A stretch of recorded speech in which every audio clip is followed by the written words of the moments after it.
শনিবার সন্ধ্যায় রাজধানীর এক রেস্তোরাঁয় এক টেবিলে বসে ইফতার করলেন চলচ্চিত্রের তিন তারকা। তারা হলেন অপু বিশ্বাস, অনন্ত জলিল ও বর্ষা।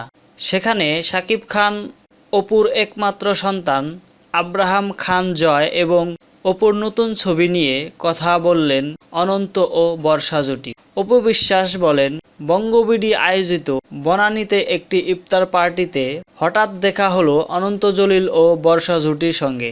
আমার সঙ্গে অনেক কথা বললেন তারা। আসছে ঈদে আমার মুক্তি পেতে যাওয়া রাজনীতি ছবির জন্য শুভকামনা জানিয়েছেন।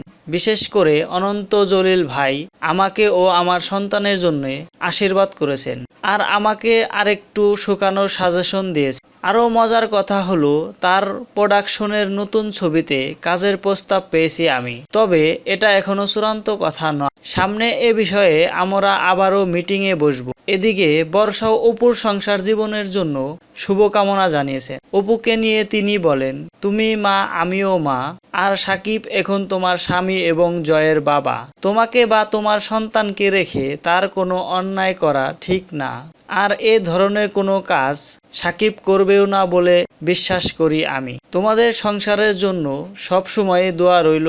এদিকে এবারের ঈদে অনন্ত ও বর্ষা জুটির বাসায় দাওয়াতও পেয়েছেন অপু বিশ্বাস। বিনোদন জগতের প্রতিদিনের আপডেট জানতে চ্যানেলটি সাবস্ক্রাইব করুন।